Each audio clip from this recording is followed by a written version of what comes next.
السلام علیکم بچوں، یہ ویڈیو میں کلاس 7 کے لیے بنا رہی ہوں۔ ان کی درسی کتاب کا ایک سبق ہے، سبق کا نام ہے سونے کا چوہا، وہ آج پڑھانے جا رہی ہوں۔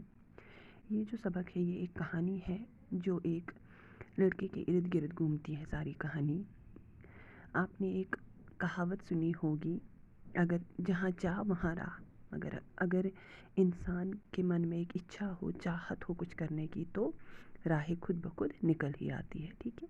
ویسا ہی ایک یہ کہانی ہے جس میں ایک لڑکی کی چاہت دکھائی جاتی ہے کہ جب وہ من میں ٹھان لیتا ہے تو وہ اپنی زندگی کو کتنا خوشحال اور آسان بنا دیتا ہے، ٹھیک ہے۔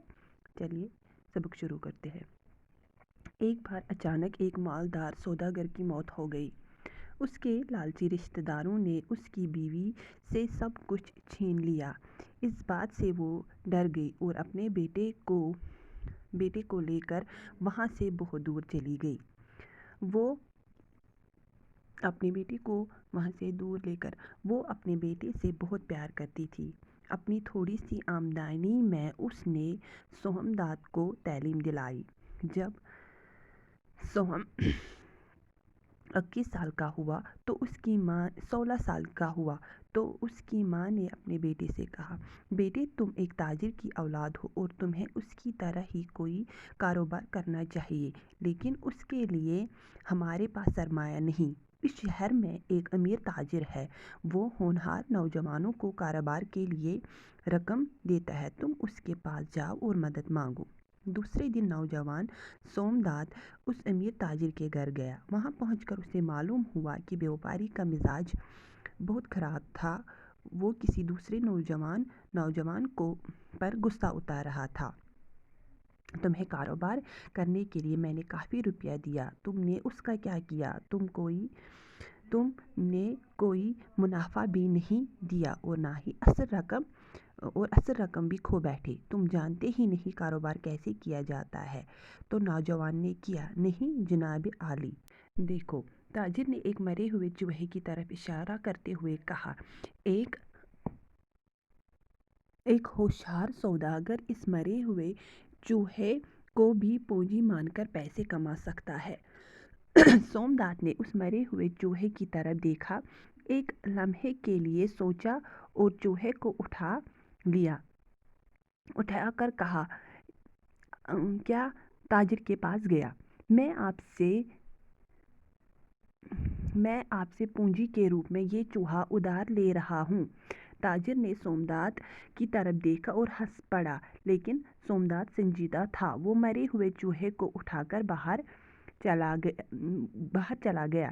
جب وہ چوہے کو لے کر جا رہا تھا، ایک تاجر نے اپنے دکان سے آواز لگائی، اے نوجوان، چوہے کو پھینکنا مت، میری بلی کو دے دو، وہ بھوکی ہے۔ سومدات نے چوہا بلی کو دے دیا۔ اس کے بدلے میں اس دکاندار نے اس کو دانت کو سی میٹھی جوکیں دے دی۔ سومدات نے جوکیں دانوں کو خوب پیس لیا۔ اس کے بعد ایک گڈھے میں پانی بھر کر ایک چوراہے پر جا بیٹھا۔ وہاں اس نے بہت سے لکڑہاروں کو جنگل میں لکڑیاں لاتے ہوئے دیکھا۔ وہ بہت تھکے ہوئے تھے۔ سومدات نے انہیں پیاسا ہوا جو اور پانی دیا۔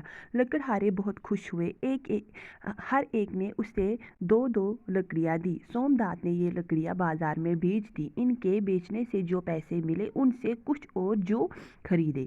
دوسرے دن سومدات پھر چوراہے پر جا کر بیٹھا، لکڑہاروں کو پیسا ہوا جو اور پانی دینے لگا۔ انہوں نے پھر بدلے میں لکڑیاں دی۔ یہ لکڑیاں بھی اس نے بازار میں جا کر بیچ دی۔ کئی دن سومدات نے لکڑیاں بیچ کر کافی پیسہ جمع کر لیا اور لکڑیوں کا کاروبار شروع کرنے لگا۔ برسات شروع ہو گئی، شہر میں ایندھن کی کمی ہو گئی اور لکڑیوں کی قیمت بہت بڑھ گئی۔